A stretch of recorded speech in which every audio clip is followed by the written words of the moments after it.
ਸਾਨੂੰ ਬਹੁਤ ਆਉਂਦੀ ਹੈ। ਕਿਉਂ? ਅਸੀਂ ਪੰਜਾਬ ਦੇ ਜੰਮੇ ਹਾਂ, ਪੰਜਾਬ ਦੇ ਪਲੇ ਹਾਂ, ਪੰਜਾਬੀ ਮਾਂ ਦਾ ਦੁੱਧ ਪੀਤਾ।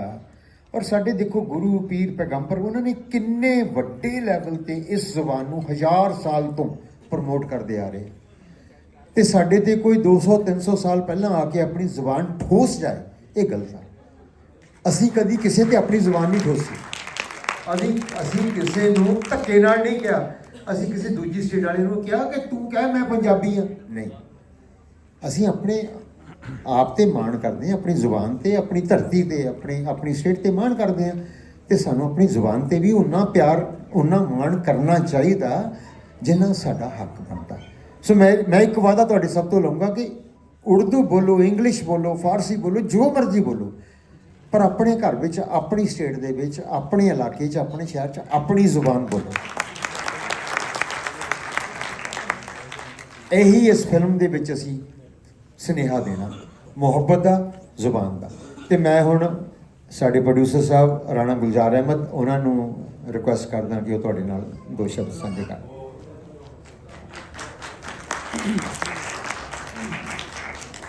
चलिए, बहुत शुक्रिया, बहुत मेहरबानी। मुक्तसर इंट्रोडक्शन है वे कि मुल्तान एरिए तो मेरा ताल्लुक है। पिछले 20 साल तो कैनेडा वैनकूवर, जिन्होंने 80 वर्ल्ड का तीजा पंजाब कहने हैं वैनकूवर। उसकी वजह है कि कोई पंजाबी फिल्म वैनकूवर के बगैर नहीं बनती। जिन्नी क तुसी वेखदे हो कैनेडा विखाते हैं, वो साडा शहर वैनकूवर।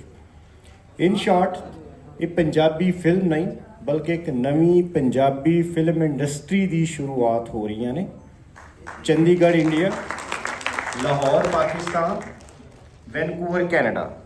साड़ी खुशकिस्मती है, कई महीनों की मेहनत के बाद इस दिन साडे विच चंडीगढ़ तो मोहिंदर सिंह सैनी भी तुहाडे विच बैठे ने। कैनेडा तो आई हरिंदर कौर, ये भी साडे नाल ने।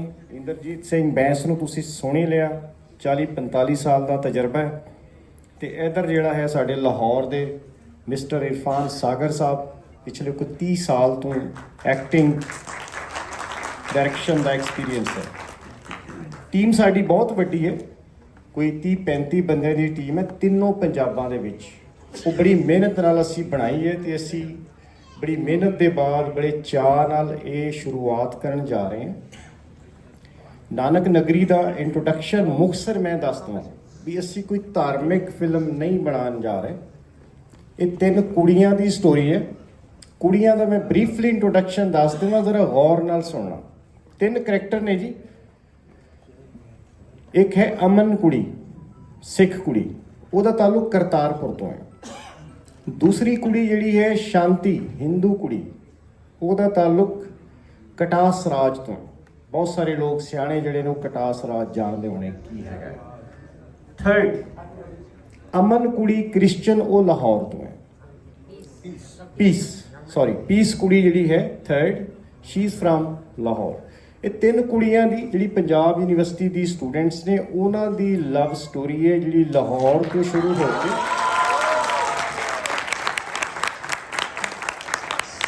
स्टोरी लाहौर तो शुरू होके करतारपुर, बरास्ता, ननकाना साहब, बाबा फरीद, हीर रांझा दी मज़ार ते जाके मुकदी है। ताज महल इंडिया विच बहुत विखाया गया, 100 तो ज़्यादा फिल्में विखाया गया, लेकिन साडा पाकिस्तान का जिहड़ा ताज महल है, हीर रांझा दी मज़ार, वो दुनिया नूं विखाउण दी लोड़ है। दूसरा वड्डा मकसद इस पंजाबी फिल्म इंडस्ट्री की शुरुआत का कि जिहड़ी नानक नगरी है, जिन्हों असी लहंदा पंजाब कहते हैं, जिथे असी खड़े हैं, लहंदा पंजाब है। ਇਹਦਾ ਜਿਹੜਾ ਪੋਜ਼ਿਟਿव कह लो फेस है ना, पूरी दुनिया ਨੂੰ ਵਿਖਾਉਣ ਦੀ ਲੋੜ है। साड़ी बदकिस्मती है कि साड़ी पंजाबी फिल्म इंडस्ट्री पाकिस्तान की लहंदे पंजाब की वो आलमोस्ट ख़त्म हो चुकी है। फिल्मां नहीं बन रही, कोई कद बन भी रही है, वो चल नहीं रही।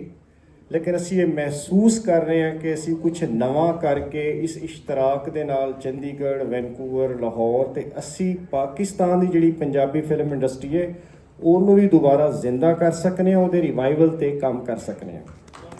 ਇਹ ਸਾਡਾ ਬਹੁਤ ਵੱਡਾ ਮਿਸ਼ਨ ਹੈ। ਤੇ ਆਖਰੀ ਜਿਹੜੀ ਚੀਜ਼ ਇਹਦੀ ਹੈ ਉਹ ਹੈ ਕਿ ਅਸੀਂ ਯੂਥ ਨੂੰ ਪ੍ਰਮੋਟ ਕਰਨਾ ਚਾਹ ਰਹੇ ਹਾਂ। ਮੈਂ ਦਿਲਜੀਤ ਨੂੰ ਵੀ ਬੜਾ ਸਟਰਗਲ ਕਰਦੇ ਵੇਖਿਆ ਜਦੋਂ ਸ਼ੁਰੂ 'ਚ ਫਿਲਮਾਂ ਬਣ ਰਹੀਆਂ ਸੀ। ਅੱਧੇ ਤੋਂ ਜ਼ਿਆਦਾ ਆਰਟਿਸਟ ਇੰਦਰਜੀਤ ਸਿੰਘ ਬੈਂਸ ਨੇ ਵੈਸੇ ਹੀ ਇੰਟਰੋਡਿਊਸ ਕਰਵਾਏ ਨੇ। ਬਟ ਸਾਡਾ ਇਸ ਪ੍ਰੋਜੈਕਟ ਦਾ ਪਰਪਸ ਹੈ ਕਿ ਅਸੀਂ ਜਿਹੜੀ ਯੂਥ ਹੈ, ਯੰਗਸਟਰ ਹੈ, ਨਵੇਂ ਆਰਟਿਸਟ, ਨਵੇਂ ਟੈਲੈਂਟ ਜਿਨ੍ਹਾਂ ਨੂੰ ਮੌਕਾ ਨਹੀਂ ਮਿਲਦਾ, ਉਹਨਾਂ ਨੂੰ ਮੈਕਸਿਮਮ ਮੌਕਾ ਦਿੱਤਾ ਜਾਏ।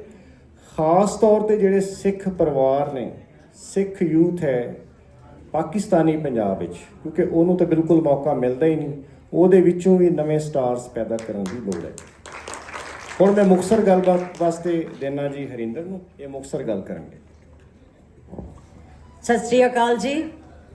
ਮੈਂ ਹਰਿੰਦਰ ਸੈਣੀ 45-46 ਸਾਲਾਂ ਤੋਂ ਕੈਨੇਡਾ ਦੇ ਵਿੱਚ ਰਹਿ ਰਹੀ ਹਾਂ। ਪੇਸ਼ੇ ਤੋਂ ਅਕਾਊਂਟੈਂਟ, ਪਰ ਦਿਲੋਂ ਇੱਕ ਕਲਾਕਾਰ। ਤੇ ਪੂਰੀ ਕੋਸ਼ਿਸ਼ ਹੈ ਕਿ ਇਸ ਪ੍ਰੋਜੈਕਟ ਦੇ ਨਾਲ ਸਿਰਫ ਅਸੀਂ Pakistani film industry, Punjabi film industry ਨੂੰ ਰਿਵਾਈਵ ਨਹੀਂ ਕਰਨਾ। ਜਿੱਦਾਂ ਰਾਣਾ ਸਾਹਿਬ ਨੇ ਕਿਹਾ, ਅਸੀਂ ਉਹ ਆਰਟਿਸਟ ਜਿਹੜੇ ਅੱਜ ਤੱਕ ਨਿਗਲੈਕਟ ਹੋਏ ਆ, ਜਿਨ੍ਹਾਂ ਨੂੰ ਕਦੇ ਕਿਸੇ ਨੇ ਪੁੱਛਿਆ ਨਹੀਂ, ਕਦੇ ਮੌਕਾ ਨਹੀਂ ਦਿੱਤਾ, ਉਹਨਾਂ ਨੂੰ ਇੰਟਰੋਡਿਊਸ ਕਰਾਉਣਾ। ਤੇ ਉਹਦੇ ਨਾਲ ਨਾਲ ਇਹੋ ਜਿਹੀ ਕਹਾਣੀ ਇੱਕ ਬਣਾਉਣ ਦੀ ਕੋਸ਼ਿਸ਼ ਕਰਨੀ ਆ ਜਿਹਨੂੰ ਵਰਲਡ ਵਾਈਡ ਪੰਜਾਬੀ ਇੰਜੋਏ ਕਰ ਸਕਣ। ਮੈਂ ਸਮਝਦੀ ਹਾਂ ਕਿ ਜੋ ਪਾਕਿਸਤਾਨ ਦੀ ਸਾਡੀ ਪੰਜਾਬੀ ਫਿਲਮ ਇੰਡਸਟਰੀ ਆ, ਉਹ ਕਾਫੀ ਦੇਰ ਤੋਂ ਥੱਲੇ ਚਲੀ ਗਈ। ਉੱਧਰਲੇ ਪੰਜਾਬ ਵਿੱਚ ਬਹੁਤ ਫਿਲਮਾਂ ਬਣਦੀਆਂ, ਇਨਫੈਕਟ ਮੈਨੂੰ ਲੱਗਦਾ ਰੋਜ਼ ਦੀਆਂ ਹੀ 10 ਬਣਦੀਆਂ ਹੋਣੀਆਂ। ਪਰ ਉਹਨਾਂ ਨਾਲ ਕੀ ਹੋ ਰਿਹਾ ਮੇਰੇ ਖਿਆਲ ਉਹ ਵੀ ਸਾਨੂੰ ਸਾਰਿਆਂ ਨੂੰ ਹੀ ਪਤਾ ਹੈ। ਜਦੋਂ ਬਹੁਤੀਆਂ ਫਿਲਮਾਂ ਨਾ ਚੱਲਣ ਤੇ ਜਿਹੜੀਆਂ ਥੋੜੀਆਂ ਚੰਗੀਆਂ ਹੁੰਦੀਆਂ ਉਹਨਾਂ ਨੂੰ ਵੀ ਦੇਖਣ ਕੋਈ ਨਹੀਂ ਜਾਂਦਾ, ਕਿਉਂਕਿ ਸਾਰਿਆਂ ਨੂੰ ਉਹੀ ਵਹਿਮ ਜਿਹਾ ਹੀ ਹੋ ਜਾਂਦਾ ਵੀ ਹੈ ਨਹੀਂ ਕੁਛ ਵੀ, ਕੋਈ ਗੱਲ ਨਹੀਂ। ਸਾਡੀ ਕੋਸ਼ਿਸ਼ ਇਸ ਫਿਲਮ ਦੇ ਬਣਾਉਣ ਦੇ ਨਾਲ ਨਾਲ ਇਹ ਵੀ ਹੈਗੀ ਆ ਕਿ ਅਸੀਂ ਇੱਕ ਤਾਂ ਇੱਥੇ ਦੇ ਜਿਹੜੇ ਆਰਟਿਸਟ ਆ ਉਹਨਾਂ ਦੇ ਲਈ ਰੋਜ਼ਗਾਰ ਹੋਏਗਾ, ਤੇ ਕੈਨੇਡਾ ਦੇ ਵਿੱਚ ਅਸੀਂ ਇਹਦੇ ਨਾਲ ਹੀ ਇੱਕ ਆਪਣੀ ਜਿਹੜੀ film association, Punjabi film association ਦੀ ਸ਼ੁਰੂਆਤ ਵੀ ਕਰਾਂਗੇ। ਇਹ ਇੱਕ ਕੈਨੇਡੀਅਨ ਪ੍ਰੋਡਕਸ਼ਨ ਹੋਏਗੀ ਤਾਂ ਕਿ ਸਾਡੇ ਉੱਤੇ ਜਿਹੜੀਆਂ ਬਾਰਡਰਸ ਦੀਆਂ ਬੰਦਸ਼ਾਂ ਹੈਗੀਆਂ ਉਹ ਨਾ ਲੱਗਣ। ਇਹਨੂੰ ਅਸੀਂ ਕੈਨੇਡੀਅਨ ਲੈਵਲ ਦੇ ਉੱਤੇ ਬਣਾਵਾਂਗੇ, ਤੁਹਾਡੇ ਮੁਲਕ ਦੇ ਵਿੱਚ ਰਹਿ ਕੇ ਬਣਾਵਾਂਗੇ। ਤੇ ਉਮੀਦ ਇਹ ਕਰਦੇ ਹਾਂ ਕਿ ਤੁਸੀਂ ਇਹਨੂੰ ਪਸੰਦ ਕਰੋਗੇ ਤੇ ਤੁਹਾਡੇ ਪੂਰੇ ਸਹਿਯੋਗ ਦੀ, ਸਾਥ ਦੀ ਉਮੀਦ ਦੇ ਨਾਲ ਇਹਨੂੰ ਸ਼ੁਰੂ ਕਰਾਂਗੇ। Thank you so much. 3 minute ਲਿਆ ਜੇ ਬਸ।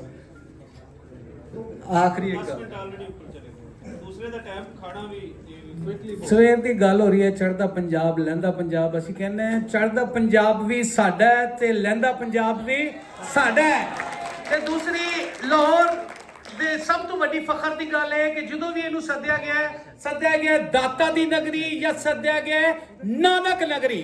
ਤੇ ਅਸੀਂ ਜਿਹੜੀ ਫਿਲਮ ਲੈ ਕੇ ਆ ਰਹੇ ਨੇ ਉਹਦਾ ਨਾਂ ਹੈ ਨਾਨਕ ਨਗਰੀ। ਇਹ ਨਾਨਕ ਨਗਰੀ ਅਸੀਂ ਬਿਲਕੁਲ ਰੋਟੀ ਵਾਸਤੇ ਕੋਈ ਨਹੀਂ ਬਣਾ ਰਹੇ, ਅਸੀਂ ਬਣਾ ਰਹੇ ਪਾਕਿਸਤਾਨੀ ਫਿਲਮ ਇੰਡਸਟਰੀ ਵਾਸਤੇ, ਉਹਨਾਂ ਸਟੂਡੈਂਟਸ, ਐਕਟਰਾਂ ਵਾਸਤੇ ਕਿ ਜਿਨ੍ਹਾਂ ਨੂੰ ਅਜੇ ਤੱਕ ਮੌਕਾ ਨਹੀਂ ਮਿਲਿਆ, ਉਹਨਾਂ ਨੂੰ ਮੌਕਾ ਦੇਵਾਂਗੇ। ਕਿਉਂਕਿ ਅਸਮਾਨਾਂ ਤੇ ਉੱਡਣ ਵਾਲੇ ਪੰਛੀ ਵੇਖ ਤਾਂ ਸਹੀ ਕੀ ਕਰਦੇ ਨੇ, ਨਾ ਇਹ ਕਰਦੇ ਰਿਜ਼ਕ ਜ਼ਖੀਰਾ, ਨਾ ਇਹ ਭੁੱਖੇ ਮਰਦੇ ਨੇ। ਕਦੀ ਕਿਸੇ ਨੇ ਪੰਖ ਪਖੇਰੂ ਭੁੱਖੇ ਮਰਦੇ ਵੇਖੇ ਨੇ? ਬੰਦੇ ਹੀ ਕਰਦੇ ਰਿਜ਼ਕ ਜ਼ਖੀਰਾ ਤੇ ਬੰਦੇ ਹੀ ਭੁੱਖੇ ਮਰਦੇ ਨੇ। ਬਹੁਤ ਬਹੁਤ ਸ਼ੁਕਰੀਆ ਨਾਨਕ ਨਗਰੀ ਦੀ ਟੀਮ, ਬਹੁਤ ਸ਼ੁਕਰੀਆ ਤੁਸੀਂ ਆਏ ਔਰ ਤੁਸੀਂ ਅਨਾਉਂਸਮੈਂਟ ਕੀਤੀ ਆਪਣੇ ਰਿਸਰਚ